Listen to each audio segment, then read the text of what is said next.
अस्सलाम वालेकुम, मैं हूँ रिदा सैफी। नाजरीन, आज एक तरफ तो वज़ीर आज़म इमरान खान साहब ने गवादर फ्री जोन का इफ्तिताह किया, जहाँ वहीं बड़े पुरअज़म नज़र आए बलूचिस्तान की तरक्की के लिए।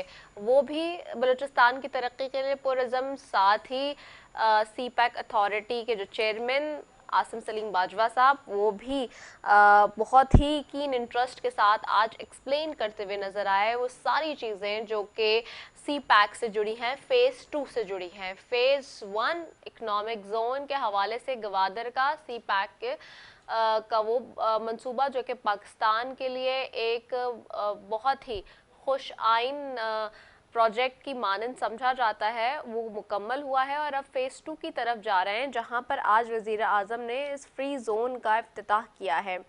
साथ ही वहाँ कुछ इम्पॉर्टेंट जो बातें वज़ीर आज़म इमरान खान साहब ने आज अपने ख़िताब में की और सी पैक अथॉरिटी के चेयरमैन आसिम सलीम बाजवा साहब ने भी की। सबसे एक इम्पॉर्टेंट और अहम बात आज की इस तकरीब की वो ये थी कि उन्होंने कहा कि हम मास्टर प्लान तरतीब दे रहे हैं इस पूरे जोन का, यानी कि अब आगे जाकर जो गवादर के अंदर जितनी भी डेवलपमेंट और इंफ्रास्ट्रक्चर जो खड़ा किया जाएगा उसका मास्टर प्लान तैयार हुआ है। वज़ीर आज़म इमरान खान साहब ने भी अपने ख़िताब में ये बात कही कि मास्टर प्लान हम इसलिए अब दे रहे हैं हर उस शहर में जहां हम डेवलपमेंट के लिए काम कर रहे हैं, जहां हम इंफ्रास्ट्रक्चर खड़ा कर रहे हैं, ताकि माजी में जो गलतियां हुई हैं, जो कोताहियां हुई हैं मास्टर प्लान ना देने के एतबार से, वो नहीं दोहराई जाए। अच्छा, ये एक इंतहाई अहमियत का हामिल है ये पॉइंट, चूँकि हम ये देखते हैं कि कराची के अंदर चाहे खा लाहौर या इस्लामाबाद में जब इंफ्रास्ट्रक्चर के एतबार से कोई केस की समाअत होती है तो वहाँ चीफ जस्टिस और सुप्रीम कोर्ट और अदालतें बशमूल दीगर वो ये बार बार सवाल उठाती हैं कि मास्टर प्लान कहाँ था, मास्टर प्लान कहाँ है, ये चीज़ बन गई, फला बिल्डिंग खड़ी हो गई, फला बिल्डिंग गिर गई, तो इसके लिए पहले से प्लान्स क्यों नहीं तरतीब गए। तो अब ये चीज़ क्लेम की जा रही है इस टाइम पे कि मास्टर प्लान्स बनाए जा रहे हैं और उसके तहत आगे जाके ये सारा इंफ्रास्ट्रक्चर डेवलपमेंट का काम होगा। पहली चीज़। दूसरी चीज़ इंतहाई अहम और एक और बात वज़ीर आज़म इमरान खान साहब ने की, और वो ये कही कि बलूचिस्तान की तरक्की के लिए जो अस्करियत पसंद और जो दीगर लोग हैं उनसे गुफ्तगू की जा सकती है बलूचिस्तान के हवाले से। ये भी बहुत ही अहम एक नुक्ता है आज का, जिसके ऊपर वज़ीर आज़म ने रोशनी डाली अपने ख़िताब में, क्योंकि अगर पाकिस्तान की तरक्की आगे करनी है, बढ़ानी है, तो ये हम सब जानते हैं कि बलूचिस्तान कितना ही पसमानदा, निगलेक्टेड और साथ ही टेररिज्म के हवाले से ख़ित्ते के अंदर जो है वो और ख़ास तौर पे पाकिस्तान के अंदर बड़ा ही पेचीदा वहाँ के हालात इस एतबार से रहे हैं। तो ये भी बहुत इम्पॉर्टेंट बात थी। एक तरफ तो आज हमने देखा कि ये जी डेवलपमेंट हुई है, दूसरी तरफ जी बिलावल भुट्टो ज़रदारी साहब आज ख़िताब कर रहे थे जी, और ख़िताब कर रहे थे उस इलेक्शन कैंपेन का, ये जिसके अंदर उन्होंने आज 5 जुलाई के एतबार से तो गुफ्तगू की साथ ही उन्होंने इस इलेक्शन कैंपेन में जो आज़ाद कश्मीर के एतबार से जिसके ऊपर उन्होंने आज बात की है, उसमें एक चीज़ इंतहाई अहमियत की हामिल थी, वो ये कि वो ऑपोजिशन की जमात जिसके साथ वो कुछ दिन पहले खड़े होके हुकूमत खिलाफ नारे लगा रहे थे और हुकूमत मुखालिफ बयानियाँ लेके चल रहे थे, आज उन्होंने अपनी इस मुहिम का जो दूसरा हिस्सा है अपनी एजे की जी, इसके अंदर आज उन्होंने एक दो जुमले इस तरह के कहे कि जिसमें ये नज़र वाज़े तौर पर आ गया है कि अब पीडीएम की जमातों के अंदर और ऑपोजिशन की जमातों के अंदर वाकई दरार है। उसकी एक मिसाल यहाँ से भी मिलती है कि शहबाज शरीफ साहब ने एपीसी की दावत दी, वो भी ज़ाती मसरूफियात के बिना पर वजूहात बनाते हुए इनकार कर दी गई। और आज जो बिलावल साहब ने कहा है वो भी सुन लीजिए, वोट को इज्जत देने वालों का नारा किसका है, किस जमात का है और वो किसको पुकार रहे हैं और क्या एलिगेशन भी लगा रहे हैं सीरियस नौयत के, वो भी आपको सुनवा देते हैं।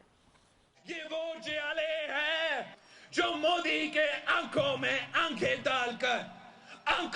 आंखें डालकर जवाब देते हैं। ये जियाले हैं, ये अपने शादियों पे मोदी को दावत नहीं देते हैं। ये जियाले हैं कि मोदी की इलेक्शन में फतह के लिए दुआ नहीं मांगते हैं। जी, तो ये किस जमात को टारगेट किया जा रहा है? ऑपोजिशन की जमात को ही टारगेट कर रही है। बहरहाल इसके ऊपर भी बात करेंगे। और तीसरी चीज़ आज के एजेंडे में जो प्रोग्राम की शामिल होगी वो ये कि आसिफ अली जरदारी साहब के खिलाफ प्रॉपर्टी का एक और केस निकल आया है और जरदारी साहब ने इस केस में ज़मानत कबल गिरफ्तारी के लिए इस्लामाबाद हाई कोर्ट में दरख्वास्त दायर कर दी है। इसके ऊपर भी आज हुकूमती और पीपल्स पार्टी की तरफ दोनों तरफ से बयानात का सिलसिला एक के बाद एक जारी था। मैं अपने मेहमानों की तरफ बढ़ती हूँ जी। मौजूद मेहमान मेरे साथ पैनल में ज्वाइन कर रहे हैं। मुझे सबसे पहले हुकूमती बेंचेस की तरफ से जी ज्वाइन करेंगे बिलाल अहमद गफ़ार साहब हैं, पार्लिमानी लीडर हैं पाकिस्तान तहरीक इंसाफ के सिंध के अंदर। आपको खुशामदीद कहती हूँ। बहुत शुक्रिया Bilal, thank you for joining us. साथ ही मुझे ज्वाइन कर रहे हैं जी कादिर मंदू-खेल साहब हैं, MNA है पाकिस्तान पीपल्स पार्टी के, उनको भी खुशामदीद कहती हूँ। बहुत शुक्रिया कादिर मंदू-खेल साहब फॉर ज्वाइनिंग अस। कादिर साहब आपको आवाज आ रही है मेरी? जी अच्छा। साथ ही मुझे ज्वाइन कर रहे हैं वहीद आलम खान साहब हैं, MNA हैं मुस्लिम लीग नून से। आप भी, आपको खुशामदीद कहती हूँ। बहुत शुक्रिया वहीद आलम खान साहब, thank you so very much for joining us. Thank you. सबसे पहले तो मैं आपकी तरफ आती हूँ बिलाल अहमद गफ़ार साहब।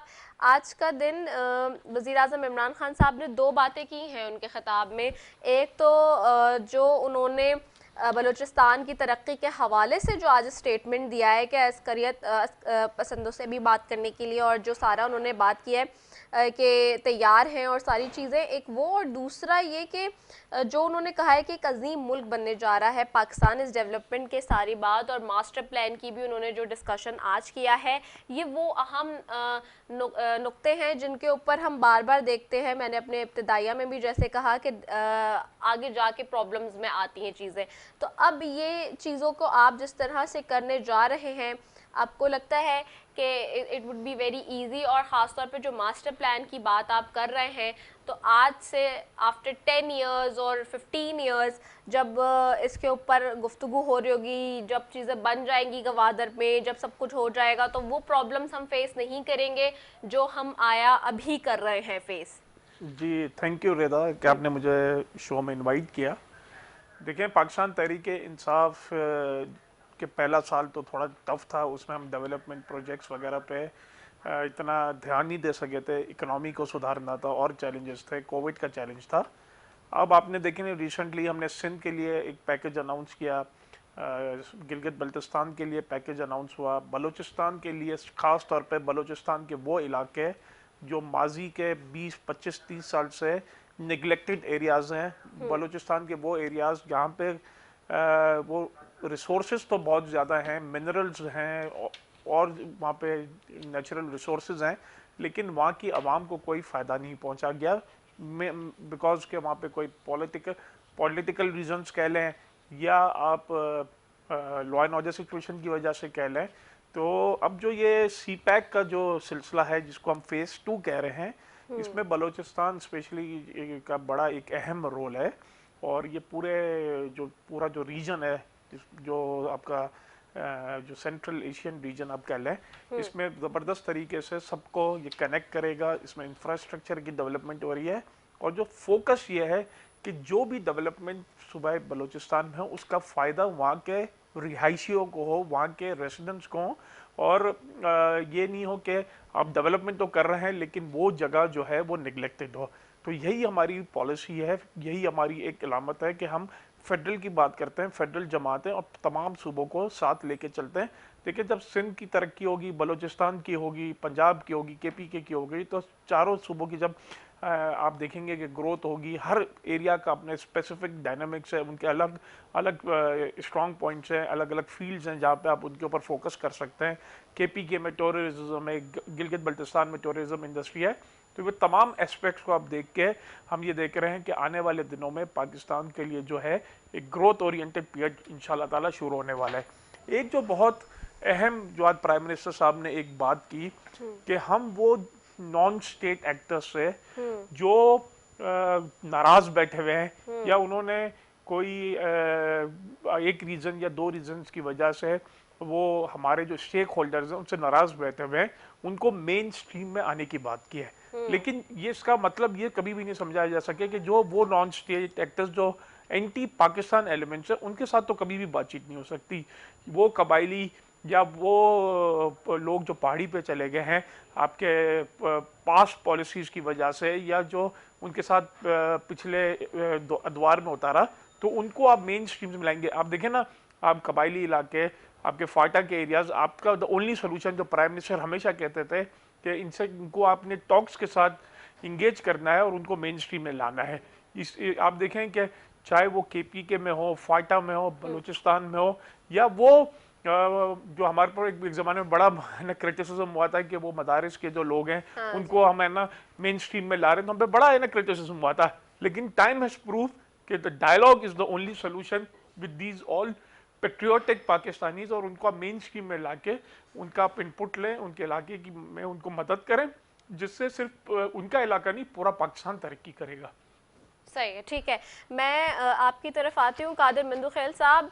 How do you see this statement जो आज वज़ीर आज़म इमरान खान साहब ने दिया है, and how the opposition feels now, because there was a statement since long we were hearing it कि जी ऑपोजिशन ये कह रही थी कि गवादर पे काम जो है वो इस हुकूमत के आने के बाद सी पैक का काम स्लो हो गया है, बंद हो गया है, इस तरह की बात भी थी। अब फेज़ 1 कंप्लीट होकर फेज़ 2 की तरफ जो आज जाया गया है, और ख़ास तौर पे वज़ीर आज़म का ये स्टेटमेंट, इसको आप कैसे देखते हैं? ऑपोजिशन इसको वेलकम करती है? मैं या तो आपको नहीं पता, वो जरा नहीं पता कि उन्होंने एक लिखा हुआ स्टेटमेंट पढ़ लिया है। मेरे ओरिजिनली आबाई इलाका बलूचिस्तान है, मैं इसको एक एक ज़िले एक तहसील से वाकिफ़ हूँ। मास्टर प्लान की जो बात आपने की है कि अभी बना रहा है, वो बन चुका है कब का। मेरे मामू अलीम खान मंदोखेल डायरेक्टर थे टाउन प्लानिंग के, वो कब का बना चुका है। इनको पता ही नहीं है कि मास्टर प्लान जमाने से बन चुका है। और दूसरी बात, और ये भी शायद बड़े जमाने के बाद या शायद पहली मरतबा बलूचिस्तान जा रहा है, और ये जिस तरह ऑफर कर रहा है 3 साल बाद, उनको ये नहीं पता है कि पीपल्स पार्टी ने अपने दौर में बलूचिस्तान में नाराज लोगों के साथ बातें भी कही है, ऑफर भी कही है, और बलूचिस्तान पैकेज जिसमें 5000 बलोच और पश्तून नौजवानों को नौकरियां दी है, ये पाकिस्तान की तारीख में पहली मरतबा हुआ। और ये भी आपको याद होगा जिस तरह पीपल्स पार्टी के दौर में तालिबान का हर तरफ से दहशतगर्दी का इस्लामाबाद से चंद फरलांग के फासले पे थे, और पीपल्स पार्टी की हिकमत अमली से अफवाज पाकिस्तान की मदद से उन्होंने शिकस्त दी जो इस्लामाबाद की चढ़ाई करने वाले थे। और फिर 3 साल बाद मोहतरम को याद आया कि बलूचिस्तान में या उस पर ये 3 साल में तो बलूचिस्तान में इनकी हुकूमत है, बाप और पीटीआई की इत्यादि है, दोनों की मुश्तरका हुकूमत है, गवर्नर इन्हीं का बनाया हुआ है। और 3 साल बाद वो अभी शुरू कर रहे हैं। लेकिन आपको ये या पता नहीं है, सी पैक के हवाले से जहां आसिफ अली जरदारी साहब ने 9 दौरे चाइना के किए और सी पैक इसको इस्टेब्लिश किए इन तमाम चीजों को, और उसके बाद जब से ये हुकूमत आई है उन्होंने सी पैक को जो ना वो दूर छोड़ दिया है, इसको स्लो कर दिया है। ये सिर्फ आवाम को बेवकूफ बनाने के लिए ये दौरा कर रहे हैं। अच्छा। क्या कर रहे हैं मैं आप बताऊं, आज भी ग्वादर में पीने का पानी नहीं है, आज भी ग्वादर में बिजली नहीं है, आज भी ग्वादर का जो बिजली है वो ईरान से आ रहा है जो थोड़ा बहुत है, आज भी पीने का पानी 5 टैंकर के जरिए ड्रम रखे हुए लोगों ने घरों में वहां पानी भर रहा है, आज भी वहां पे अमन अमान की सूरत अबतर है। अभी चंद दिन पहले जो इस रोड पे इस हाईवे पे जिस तरह हादसा होते हैं वो सबके सामने, लेकिन ये तो अभी बेचारा गया हुआ है, पहली मरतबा गया, इनको पता ही नहीं, इनको पर्चा पकड़ा दिए। चलो भाई अमेरिका को तपाने के लिए जरा ये स्टेटमेंट दे दे कि हम चाइना के साथ बड़े क्लोज है। चाइना को तो कब तक नाराज कर चुके हैं, चाइना को तो सऊदी अरब को अब नाराज कर चुके हैं। और अगर आपकी इतनी हिम्मत है जो पार्लियामेंट में आपने बात की है, तो Iran Pakistan gas pipeline Asif Ali Zardari साहब के दौर में आधी मुकम्मल चुकी, आबादी खींच के लाओ, ईरान के बॉर्डर तक वो मुकम्मल हो चुका है, वो लेके आओ। नहीं करेंगे। बलूचिस्तान के नौजवानों को रोजगार की बात नहीं देंगे। जो तरक्याती पैकेज जो उन्होंने ऐलान किए वो उसी तरह है जैसे ये मेरा मोहतरम गफार साहब सुन रहे हैं, वो कराची के 1100 अरब का पैकेज, वो कहाँ के 1100 अरब पैकेज, ये तो मैं बात कर ही नहीं रहा हूँ। जब उन्होंने कहा कि MPA मैंने को पैसा देने डेवलपमेंट के मद में रिश्वत के बराबर है, पिछली हुकूमत में, और अब भी 68 अरब रुपए उसने अपनी MPMNA को रिश्वत के तौर पे रखे बजट में, जबकि कोरोना की मद में जहां दुनिया भर से IMF से, एशियन डेवलपमेंट बैंक से उन्होंने अरबों रुपए लिए और सिर्फ 5 अरब रुपए इस बजट में रखा गया। तो सवाल ये सारी बातें जो है ना सिंसियरिटी के साथ, और फिर बजट की तकरीर में बात कर रहे हैं अपोजिशन की, बजट की तकरीर में बात कर रहे हैं मुज़ाकरात की, बजट की तकरीर में बात करें अफगानिस्तान की, जहां असल अफगानिस्तान के ऊपर बात हुई, जहां असल सलामती कमेटी का इजलास हुआ, चारों सूबों के वज़ीर-ए-आज़म मौजूद थे और ये मौसूफ नहीं मौजूद थे। बाद में इनके वो जो वजीर इत्तलात है या क्या उन्होंने बयान दिया है कि जी शहबाज शरीफ ने कहा, भाई शहबाज शरीफ आपके साथ शर्त लगा ले कि वज़ीर-ए-आज़म नहीं आओगे तो आप नहीं आएंगे, शहबाज शरीफ आपके साथ शर्त लगाएगी असेंबली में आप नहीं आओ, आप नहीं आएंगे। शहबाज शरीफ इतना पावरफुल आदमी है कि वो आपको जो हिदायत करके आप कर ले, और फिर आपने शहबाज शरीफ की हिदायत मानी क्यों? जब इतना अहम मीटिंग, जब वहाँ अमेरिका वहां से जा रहा है, वहां हमारे पाकिस्तान के अफवाज पाकिस्तान, हमारे पश्तून, हमारे पाकिस्तानी 80,000 से ज्यादा लोग शहीद हो चुके हैं अभी तक, और एक मतलब फिर वो अमेरिका में तालिबान काबिज हो रहे हैं और ये फिर अफरा तफरी का माहौल बन रहे हैं। और ऐसी माहौल में आपको शहबाज शरीफ ने मना कर दिए कि आप नहीं चाहेंगे, वो भी उन्हें तरदीद कर दिए मुस्लिम लीग नून, हमने कोई, और ये मुस्लिम लीग नून वाले कह कैसे सकते हैं, और मुस्लिम लीग नून वाले उसको कहें कि आपने खाना नहीं खाना तो खाना नहीं खाएंगे। बात यह है कि सारी बातें 3 साल बाद आवाम को बेवकूफ बनाने के फार्मूले है, ये कुछ भी नहीं करेंगे।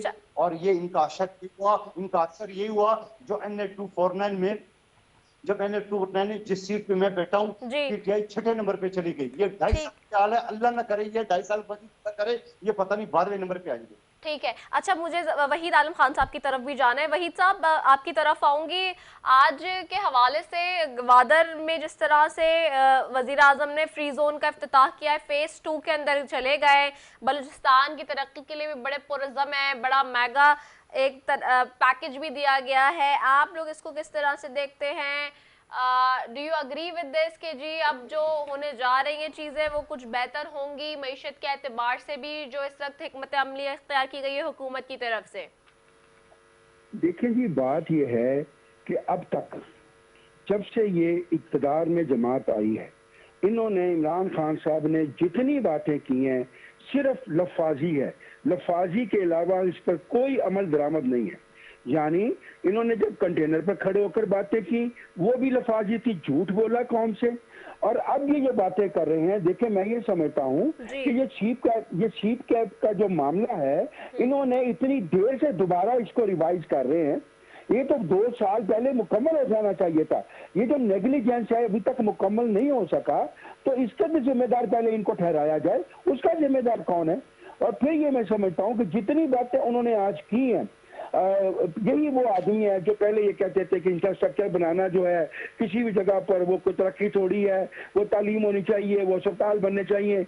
वो इंफ्रास्ट्रक्चर अब ये बनाने चले हैं, ना अस्पताल बने हैं, ना कोई तालीम के पे पैसा खर्च हुआ है। इनका बजट में, इनका बजट देख रहे तालीम के ऊपर और दूसरी चीज़ों पर ना होने के बराबर है।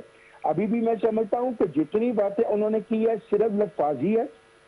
आने वाले दिन बताएंगे कि ये उस पर अमल दरामद करते हैं कि नहीं। दूसरी बात जो उन्होंने ये कही कि हम बलूचिस्तान के लोगों को इकट्ठा होने के लिए दावत देते हैं, मैं इनकी बात को तस्लीम नहीं करता। ना इनके, क्योंकि इन कायदा मोहतरम मियाँ शहबाज शरीफ साहब ने और बिलावल भुट्टो साहब ने इन्हें 3 साल से दावत दे रहे हैं कि आइए मिलकर बैठे, चार्टर ऑफ इकोनॉमी कर लें, गिलगित बल्तिस्तान को सूबा बनाना उस पर देख लें, ये अपना ये जो जनूबी पंजाब को सूबा बनाना उस पर बैठ जाए। लेकिन किसी जगह भी इमरान खान साहब और उनकी हुकूमत अपोजिशन के साथ बैठने के लिए तैयार नहीं है। और ये जो बलूचिस्तान को अब ये कह रहे हैं, ये तो उससे पहले भी ये कहते थे। इनकी पहली तहरीरें, इनका सारी बातें इनकी उठाकर देख लें। लेकिन 3 साल ये क्यों खामोश रहे? ये मुजरिम है 3 साल के, वो 3 साल का हिसाब भी देना पड़ेगा। और अब भी मैं समझता हूँ कि ये जो कुछ है लफाजी है, लफाजी के अलावा कुछ नहीं है। इनके पास अमल दरामद करने के लिए ना ये अहल है, ना इनके पास कुछ है। ठीक है वहीद आलम खान साहब, मैं इसी पे मजीद नाजरीन आगे बात करूंगी। मुझे एक कमर्शियल ब्रेक की तरफ बढ़ना है। Will be right back after it.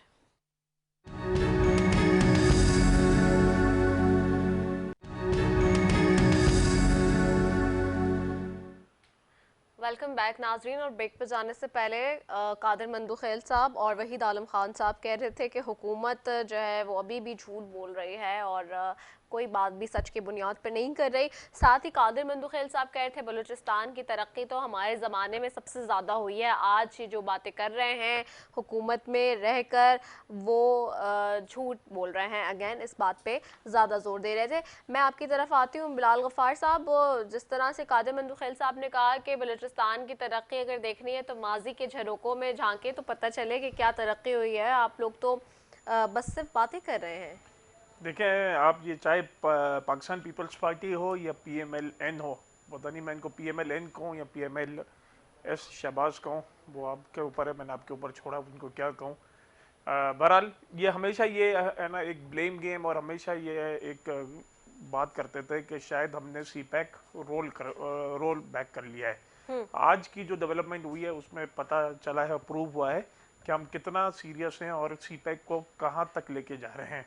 ये मुझे एक बड़ी अफसोस की बात हुई कि कादिर मंदुखेल साहब ने भी एक बात कही जिसपे देखिए सबको पता है कि पाकिस्तान US के और पाकिस्तान और चाइना के जो रिलेशनशिप है बड़े इम्पोर्टेंट है। इन्होंने ये बात कर दी कि जो चाइना के साथ हमारा रिलेशनशिप बन रहा है वो शायद अमेरिका को नाराज करने के लिए किया जा रहा है। तो हमारी जो पॉलिसी है जिसपे प्राइम मिनिस्टर इमरान खान साहब ने क्लियर कट कह दिया है कि हम पीस का साथ देंगे, हम किसी कॉन्फ्लिक्ट में नहीं पड़ेंगे। हमारी फॉरेन पॉलिसी जो है वो बिल्कुल एक इंडिपेंडेंट, और हम सॉवरेनिटी ऑफ पाकिस्तान में बिलीव करते हैं, ना पाकिस्तान पीपल्स पार्टी की तरह ना नून लीग की तरह कि जिन्होंने ड्रोन अटैक्स की इजाज़त दी हुई थी। 3 साल में एक ड्रोन अटैक पाकिस्तान की सरहद से नहीं हुआ, और हमने क्लियर कहा है कि हम पाकिस्तान को किसी भी मुल्क के खिलाफ इस्तेमाल नहीं होने देंगे। और आपको पहले से पता है कि हमने, प्राइम मिनिस्टर साहब हमेशा ये कहते थे कि जो वॉर ऑन टेरर में जो हमने जो इंगेज हुए वो एक पाकिस्तान के लिए एक बड़ा एक बैकफुट पे गया, और एक बड़ा पाकिस्तान को मॉनेटरी वे पे भी और हमारे जानी नुकसान भी सबसे ज़्यादा पाकिस्तान ने इसमें उठाया।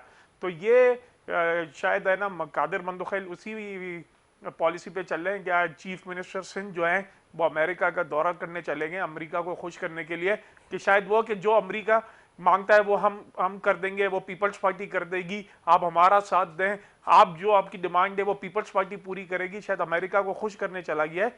लेकिन ये मैं कादिर मंदुखेल साहब को बताना चलता रहूं कि पाकिस्तान की फॉरेन पॉलिसी मजबूत हाथों में है, और हम खुददार मुल्क हैं, आपकी तरह नहीं कि जो जरदारी साहब है ना कहते थे कि हमें तो पता ही नहीं है कि ना ड्रोन हमला हो गया। यूसुफ रजा गिलानी साहब कहते थे अच्छा ड्रोन हमला हो गया, हम तहकीकात करते हैं, बाद में पता चला कि आप लोग खुद है ना आपने इजाजत दी हुई होती थी।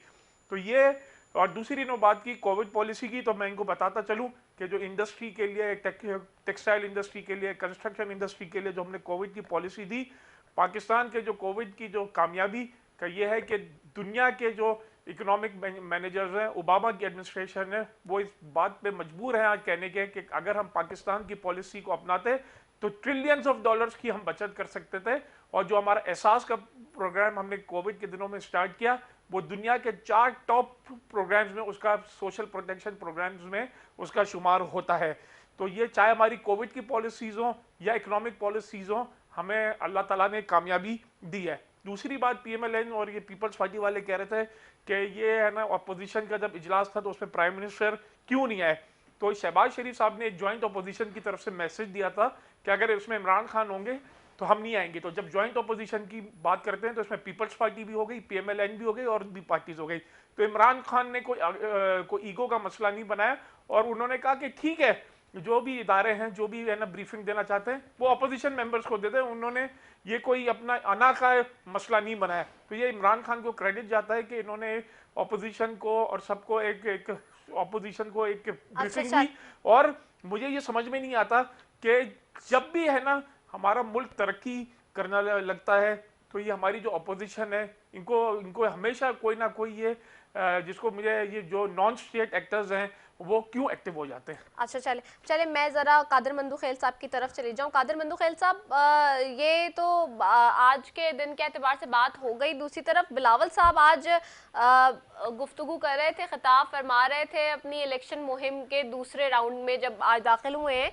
तो एक चीज़ हम वहाँ देख रहे हैं जो उन्होंने बात की, ख़ास तौर पर उन्होंने टारगेट किया PTI की गवर्नमेंट को तो किया ही किया, साथ ही PMLN को भी टारगेट किया आज।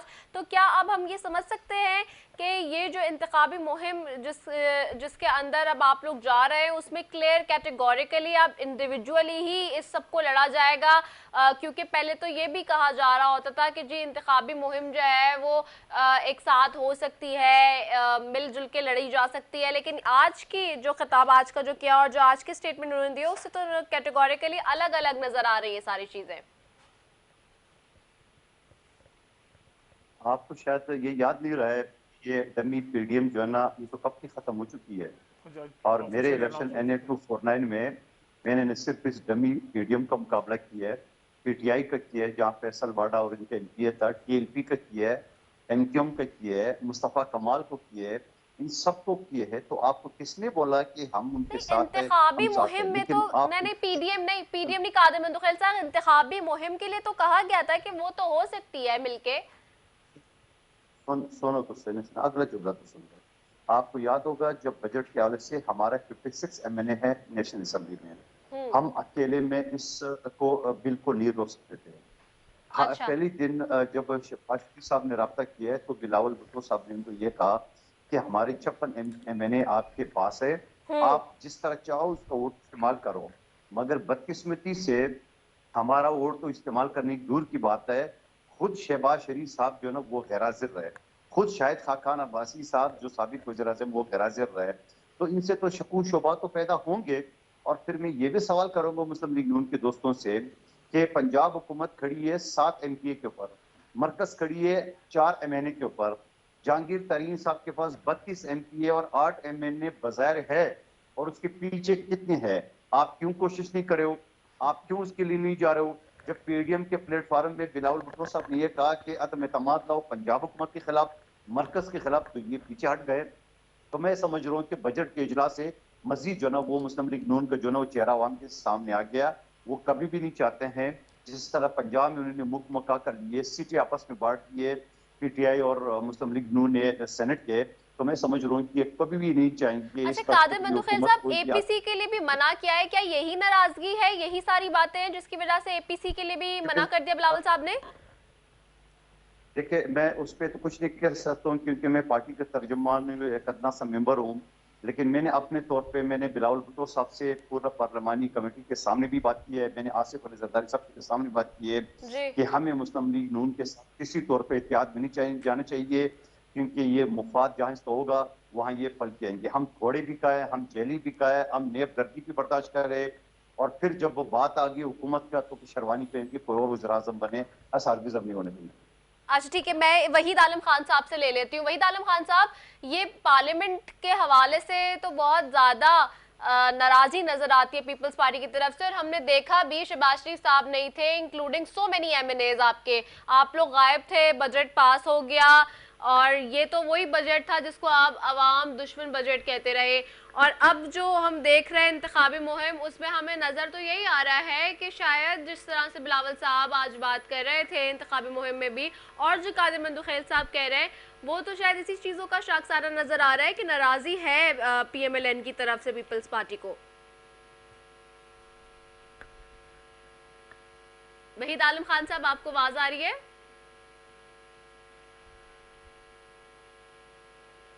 वहीद आलम खान साहब, आप हमें सुन सकते हैं?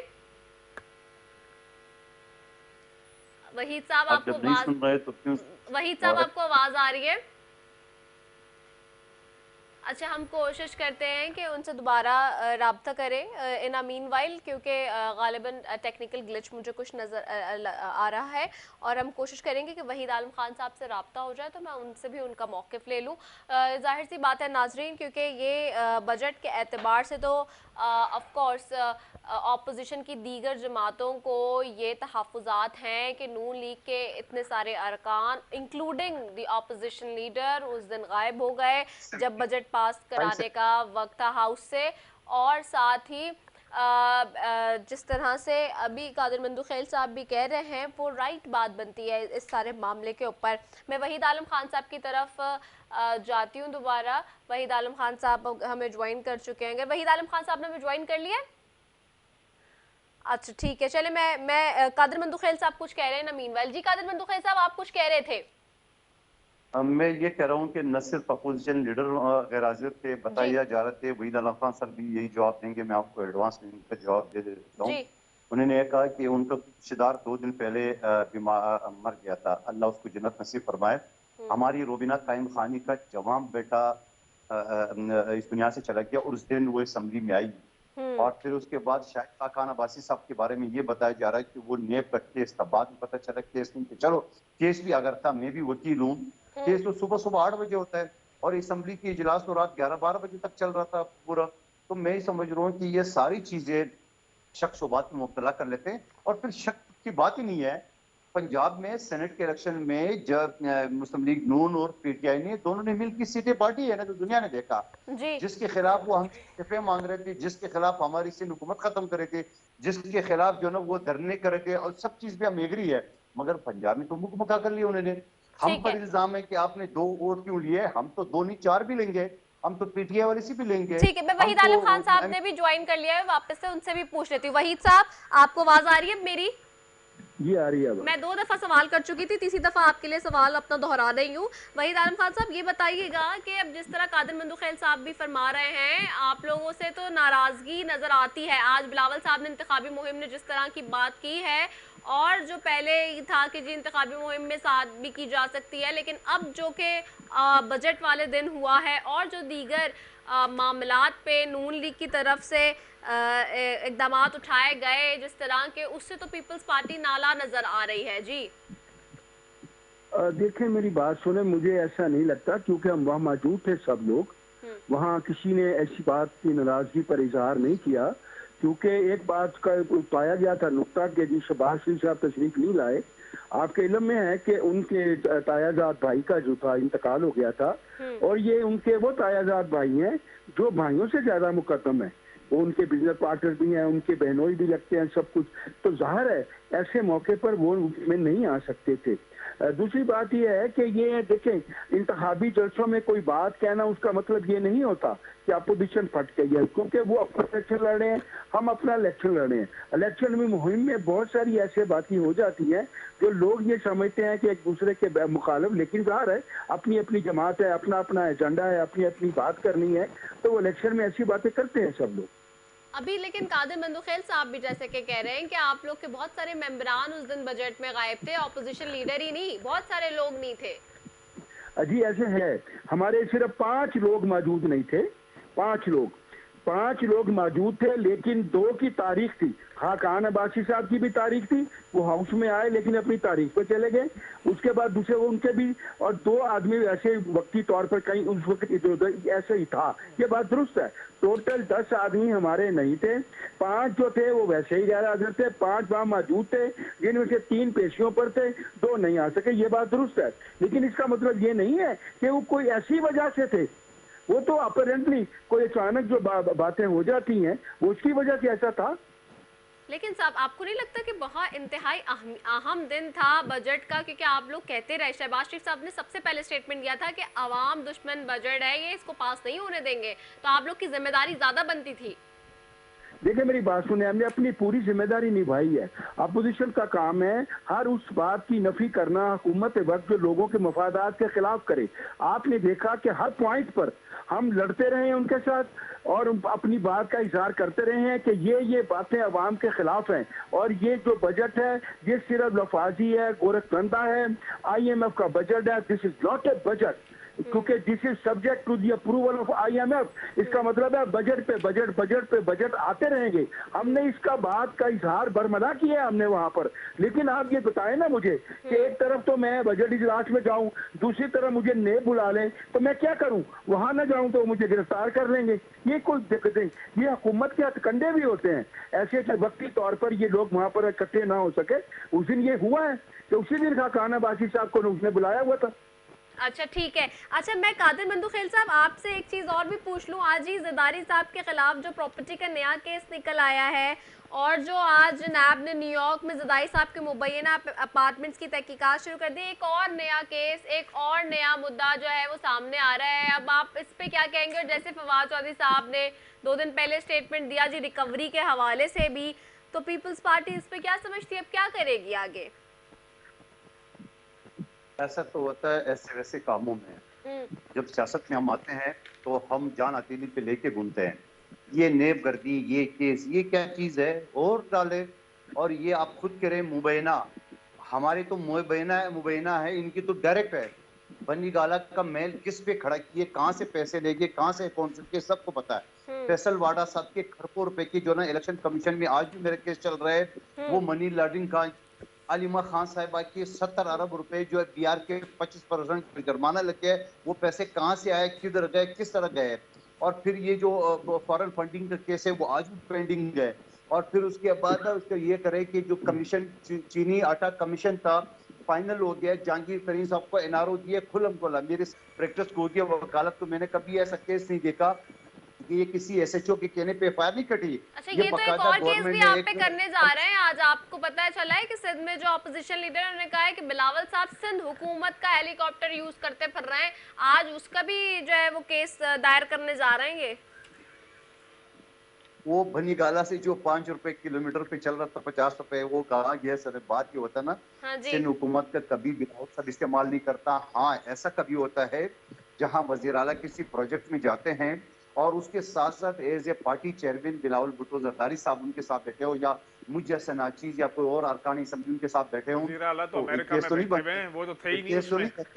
और फिर उसके बाद अगर आप आइए, ये इससे पहले जो हेलीकॉप्टर का जो बाकायदा इमरान खान साहब को खैबर पख्तूनख्वा हुकूमत की डायरेक्ट जो है ना वो सदारत करते थे काबीना के नहीं बल्कि सेक्यूम पर, जिसका नोटिस दिया गया है, जहां उन्होंने फंड दिए करोड़ों रुपए अपनी एमएनए एमपीओ को रिश्वत के तौर पे। जो जस्टिस वाइजी साहब ने बाकायदा 100 को एक्शन लिए उस केस का। लेकिन सवाल ये, उस 100 एक्शन पे तो उन्होंने इनकार कर दिया, हमारे नहीं है। आज मेरे हल्के में NA 249 में 43 करोड़ का चॉकिंग फैसल वाडा साहब ने की है, जो कि वो भी पानी में भेज दिया। सिंध हाई कोर्ट में मेरी पिटीशन चल रही है, मगर साथ साथ जो PWD की एक्शन है उसने कहा सिर्फ 15 करोड़ का। और खुद मुझे PTI के दोस्त ये कंफर्म करेंगे कि अभी इस बजट में भी 68 अरब रुपए रखे अपने MNA MPA के लिए, मेरे लिए नहीं, पीपल्स पार्टी के दूसरे MNA के लिए नहीं, अपोजिशन के MNA के, सिर्फ अपने MNA के लिए। तो ये क्या है, ये क्या ड्रामा है कि 1000 यू तो वो भी तो ये कहते हैं कि आप सिंध के अंदर अपने MPS को दे रहे हैं फंड्स, उनके MPS को नहीं दे रहे। कोई नहीं दे रहा है, आप साबित करें एक भी, कोई एक भी करे। बिलाल साहब से पूछ लेती हूँ। अच्छा, पहले तो मैं कादिर मंदोखेल साहब की एक बात का कमेंट दूंगा। इन्होंने शुरू में बात की कि ऐसे कामों में तो ऐसा होता है, तो बिल्कुल सही की। जब आप करप्शन करेंगे, आपकी जब लीडरशिप करप्शन करेगी तो आपके ऊपर इंक्वायरी भी होगी। और जब आप अपने एसेट्स बनाएंगे बियॉन्ड योर मींस, जब आपकी इनकम का आपका कुछ नहीं पता होगा और आपकी प्रॉपर्टियां निकलेंगी, तो ऐसे कामों में आप कहना जेल भी जाएंगे और आपके जो 33 अरब रुपए की रिकवरी भी होगी। फेक अकाउंट्स केस भी सामने आते हैं, पापड़ वाले का भी अकाउंट आता है, और आपके जो ज़कात का पैसा है वो भी खाया जाता है, और जो पेंशन का फंड है वो भी खाया जाता है। तो आज है ना, मैं मुबारकबाद पेश करता हूँ कि कादिर मंदोखेल ने एक्सेप्ट किया कि हमने ऐसे काम किए, इसलिए हम ये है ना ये चीजों से कर रहे हैं। दूसरी बात मैं ये बता दूं कादिर मंदोखेल साहब को कि जो ये कह रहे हैं कि वजीर आला उनके साथ हेलीकॉप्टर में बैठे हुए थे, वजीर आला तो अमेरिका में है। जब बिलावल साहब जो है ना दौरे कर रहे थे उसमें वजीर आला कोई नहीं मौजूद थे।